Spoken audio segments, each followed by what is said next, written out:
ఇక విజయవాడలో పరిస్థితులు ఆ విధంగా ఉండగా ఇటు భారీ వర్షాలకి ఖమ్మం కూడా కక్కలావికలమైంది. నలువైపుల నుంచి వరద నీరు పోటెత్తింది. బతుకు జీవుడా అంటూ జనం ఆర్తనాదాలు పెడుతున్నారు.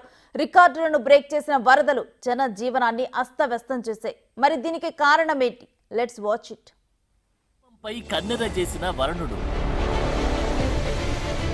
రికార్డులను బ్రేక్ చేసిన వరదలు, వందలాది ఇల్లు జలమయం, ఆదుకోవాలంటూ జనం ఆర్తనాదాలు, చిగురుటాకులా వణికిన పల్లెళ్ళు పట్టణాలు. ఈ జల ప్రళయానికి కారణమేంటి?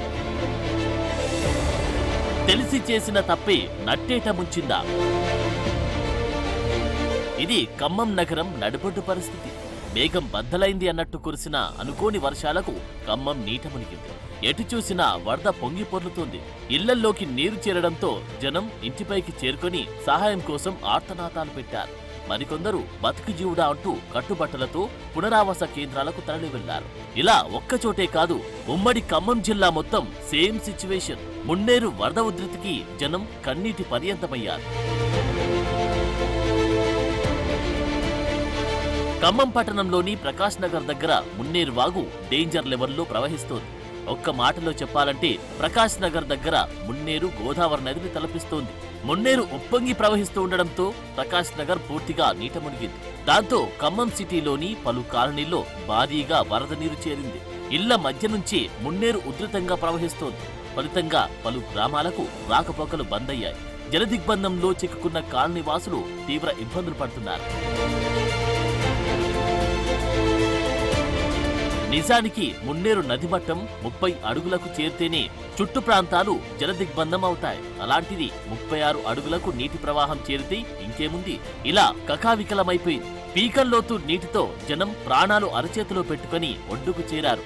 అయితే 2022లో వరద సమయంలో 30.75 అడుగుల నీటి మట్టానికి నదికి రెండు వైపులా వేలాది ఇళ్లల్లోకి వరద నీరు వచ్చి చేరింది. ఇప్పుడు 6 అడుగులు అధికంగా రావడంతో నగరంలోని వివిధ ప్రాంతాలు నీట మునిగాయి. గత 20 ఏళ్లలో ఈ స్థాయిలో వర్షం వరద ఎప్పుడు చూడలేదన్నారు స్థానికులు.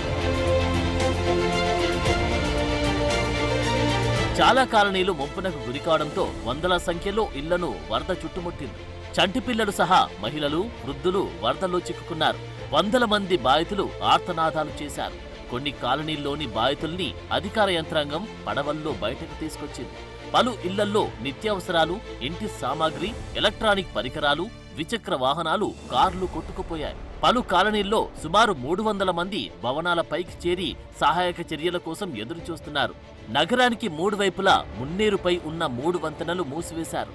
నగరంలో రెండో వైపు కాల్వలు, నాలాల ఆక్రమణలోనే ఇలాంటి దుస్థితి వచ్చిందని ఆరోపణలు వినిపిస్తున్నాయి. మరోవైపు చరిత్రలో ఎన్నడూ లేనంతగా పాలేరు జలాశయం మహోగ్ర రూపం దాల్చింది. గతంలో ఎన్నడూ లేనంతగా 1.6 లక్షల క్యూసెక్ల వరద వచ్చి చేరింది. ఏటి ప్రభావంతో 8 గ్రామాలు జలదిగ్బంధంలో చిక్కుకున్నాయి. కూసుమంచి మండలంలో సాగర్ ప్రధాన ఎడమ కాల్వ తెగింది.